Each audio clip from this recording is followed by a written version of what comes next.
O principal público de Jesus eram as classes menos favorecidas. Eram os pobres, eram os operários, eram as viúvas, os órfãos. A esses Jesus atendia, e esse atendimento às classes menos favorecidas, com o volume desse atendimento, com a visibilidade desse atendimento, Jesus passou a incomodar as classes dominantes, sejam as classes dominantes políticas, civis, como as classes dominantes religiosas. Ora, se Jesus apresentava a mensagem de Deus, isso era competitivo com a igreja oficial, isso era competitivo com o sacerdócio, com os escribas, com os fariseus. E quanto mais aumentava a popularidade de Jesus junto às populações de menor classe, de classe social inferior, aumentava a oposição a ele por parte dos dominantes, por parte dos governadores, dos líderes da nação. Bem, irmãos, mas nesse contexto, nem os discípulos entendiam direito qual era a missão de Jesus. E quando Jesus falava alguns assuntos mais difíceis, a gente pode ver que os discípulos não entendiam direito a missão de Jesus, qual seria a missão de Jesus. Vamos ver o livro de Marcos, capítulo 8, 31 a 33, que a nossa lição cita. 8, 31 a 33. Neste contexto, Jesus estava predizendo da sua morte, estava falando da sua morte.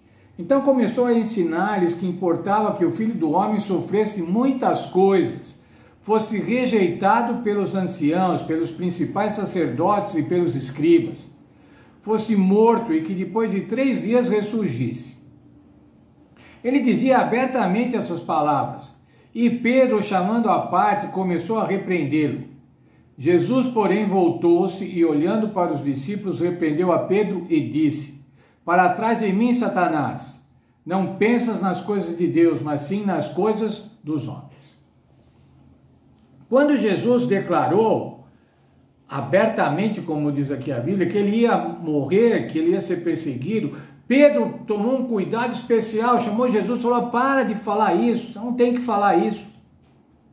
E Jesus o repreendeu, chamou de Satanás. Por quê? Porque Pedro estava falando para Jesus não cumprir a sua missão. Ele não tinha entendido ainda qual era a missão de Pedro. Na verdade, irmãos, os discípulos também ainda estavam cegos com relação à missão de Jesus. E falando em cegos, irmãos, nossa lição cita a cura de um cego, a cura do cego Bartimeu, o cego de Jericó. E nós vamos ler o texto lá de Marcos no capítulo 10. Em Marcos no capítulo 10, a gente vê a situação, 10, verso 47 e 48.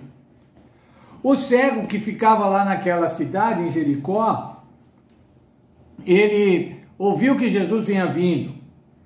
Ouvindo, 47, ouvindo que era Jesus de Nazaré, começou a clamar: Filho de Davi, tem misericórdia de mim. Era a oportunidade. Ele entendia que o Senhor Jesus podia curá-lo. Era essa a oportunidade. Quem sabe a única oportunidade que ele teria na vida. Mas os outros ainda repreendiam: fica quieto, para de falar. Mas ele gritava ainda mais. Gritava ainda mais. Aí Jesus o chamou. E a gente vê, irmãos, no verso 50, diz assim: lançando de si a capa, levantou-se de um salto e foi ter com Jesus. Há um hino, irmãos, um hino antigo, não tão antigo, mas que dizia assim: quando Jesus te chama e tu não vens, para onde vais então? Jesus nos chama, irmãos, Jesus nos chama várias vezes, Jesus nos chama reiteradas vezes. E para onde a gente vai quando Jesus chama? O cego entendeu perfeitamente, irmãos. Quando Jesus chamou, ele foi imediatamente ter com Jesus. E agora Jesus pergunta para ele no verso 51. Que queres que eu te faça? E o cego respondeu: Rabi, eu quero ver. Eu quero ver. Jesus sabia o que ele queria. Na verdade, irmãos, quando a gente vê um cego, quem sabe o que mais ele quer é ver fisicamente. Mas o cego Bartimeu, ele estava vendo, ele queria ver fisicamente, mas ele passou, assim que ele passou a ver fisicamente, ele passou a ver também espiritualmente, passou a ver Jesus, o Filho de Deus, o Cristo. E veja lá, irmãos, no verso 52, ele disse: vai, a tua fé te salvou. Imediatamente ele tornou a ver e seguia a Jesus pelo caminho. Quando ele passou a ver, irmãos, ele viu Jesus. Ele viu Jesus e não tinha outra atitude a fazer senão seguir a Jesus pelo caminho. Nós necessitamos ver a Jesus, irmãos. Quem sabe ainda não vimos a Jesus plenamente. Quem sabe ainda estamos tentando ver Jesus. Quem sabe tem algumas coisas nos obscurecendo e nós não conseguimos ver direito a Jesus. Mas quando nós encontrarmos Jesus, quando nós virmos Jesus realmente, quando nós enxergarmos Jesus, não há outra atitude senão segui-lo. E veja aqui como é que nós podemos ver Jesus, como que nós podemos conhecer Jesus através da Bíblia Sagrada. E o autor de Hebreus, irmãos, diz aqui no capítulo 5, nos versos 12 a 14. Com efeito, devendo já ser mestres por causa do tempo decorrido, ainda necessitais de que vos torne a ensinar os princípios elementares dos oráculos de Deus. E vos haveis feito tais que necessitais de leite e não de alimento sólido. Ora, todo aquele que se alimenta de leite não está experimentado na palavra da justiça, porque é criança.